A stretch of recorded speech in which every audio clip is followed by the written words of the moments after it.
سوال یہ ہے کہ کیا کورٹ میرج یعنی عدالت کے ذریعے سے جو نکاح کیا جاتا ہے یا شادی کی جاتی ہے وہ درست ہے یا نہیں؟ تو اس سلسلے میں یہ ہے کہ شادی کے لیے بنیادی طور پر 4 چیزوں کی ضرورت ہے، اور وہ 4 چیزیں کیا ہیں؟ سب سے پہلی چیز اس کے اندر ہے کہ وہ ولی کا ہونا ضروری ہے، یعنی نکاح کے جو ارکان ہیں وہ 4 ارکان ہیں، اور ان میں سے پہلا رکن جو ہے وہ ولی ہے۔ ولی کون ہے؟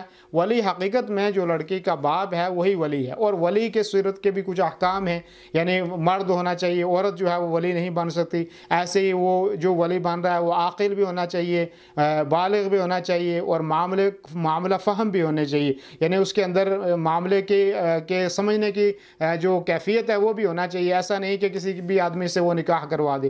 اسی طریقے سے وہ آزاد بھی ہو، اگر غلام ہے تو وہ جو ہے ولی نہیں بن سکتا۔ یہ پہلی شرط ہے کہ ولی ہونا چاہیے شادی کے لیے۔ دوسری شرط یہ ہے کہ 2 گواہ ہونے چاہیے، اور گواہوں کے سلسلے میں بھی یہ ہے کہ 2 عادل ہونے چاہیے۔ وہ قرآن مقدس نے فرمایا وَأَشْهِدُوا ذَوَيْ عَدْلٍ مِّنْكُمْ، کہ تم ان گواہوں کو بناؤ کہ جو تم میں سے عادل ہوں، تو عادل بھی ہونے چاہیے۔ اسی طریقے سے اللہ کے نبی صلی اللہ علیہ وسلم کا فرمان ہے لا نکاح الا بولی وشاہدی عدل، کہ نکاح ولی کے بغیر نہیں ہے اور گواہوں کے بغیر بھی، عادل گواہوں کے بغیر بھی نہیں ہے۔ تو عادل بھی ہونے چاہیے گواہ، اور اس سلسلے میں یہ بھی ہے علماء نے لکھا ہے کہ کبیرہ گناہوں کے وہ مرتکب نہیں ہونا چاہیے۔ کبیرہ گناہ کیا ہے کہ مثال کے طور پہ کوئی آدمی زانی نہیں ہونا چاہیے، شرابی نہیں ہونا چاہیے، سود کھانے والا جو ہے وہ آدمی ایسا نہیں ہونا چاہیے۔ تیسری چیز جو ہے وہ مہر ہونا چاہیے۔ اللہ رب العالمین نے قرآن مقدس کے اندر فرمایا وَآتُوا النِّسَاءَ صَدُقَاتِهِنَّ، کہ عورتوں کو ان کا مہر دے دو، کہ مہر بھی جو ہے وہ نکاح کے اندر رکن ہے اور ضروری ہے۔ اسی طریقے سے نبی کریم صلی اللہ علیہ وسلم کا فرمان ہے، ایک صحابی کو آپ نے فرمایا فَلْتَمِسْ وَلَوْ خَاتَمًا مِّنْ حَدِيدٍ، کہ جاؤ گھر میں تلاش کرو، اگرچہ آپ کو لوہے کی انگوٹھی ہی مل جائے تو وہی لے آؤ، اس کے ذریعے سے آپ کا نکاح کروا دیا جائے گا۔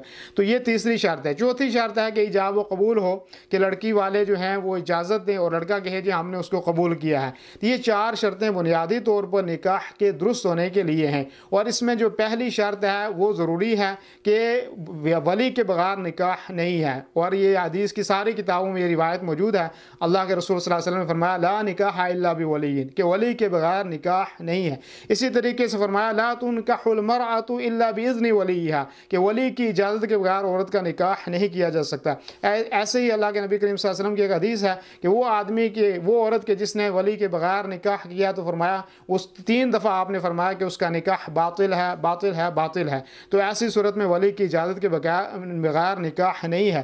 لیکن اگر جو ہے وہ لڑکی بھی راضی ہے، اس کا ولی باپ بھی راضی ہے، اور کسی دنیاوی مصلحت کے بنا پر کوئی رشتہ دار ہیں وہ نہیں کسی جگہ نکاح ہونے دے رہے، تو ایسی صورت میں وہ سارے عدالت میں جاتے ہیں، کورٹ میں جاتے ہیں، اور وہ کہتے ہیں جی ہم یہاں پہ نکاح کروانا چاہتے ہیں، اور یہ شرطیں جو میں نے رکن بتائے ہیں اور یہ ساری پائی جاتی ہیں، تو وہ جہاں پہ جا سکتے ہیں۔ لیکن یہ جو آج کل کے معاشرے میں ہے کہ لڑکی اپنے گھر سے اپنی مرضی سے بھاگ گئی اور لڑکا اس کو بھگا کے لے گیا، اور پھر عدالت میں چلے گئے، کوئی پتہ نہیں کون گواہ ہے کون ولی ہے، تو یہ نکاح درست نہیں ہے۔ یہ نکاح بالکل ناجائز اور حرام ہے، بلکہ یہ ایک صریح طور پہ آپ یہ سمجھ لیں کہ ایک قسم کا زنا آپ سمجھ لیں، کہ باپ کی اجازت کے بغیر لڑکی چلی جاتی ہے اور باپ کے گھر سے جو ہے وہ شادی جا کے عدالت میں کر لیتی ہے۔ یہ درست بات نہیں ہے، اور اس طرح بھاگ جانا یہ بالکل ناجائز ہے اور غلط ہے۔ لڑکی کو گھر سے نہیں بھاگنا چاہیے، بلکہ یہ کوشش کرنی چاہیے اگر کوئی مسلمان لڑکا ہے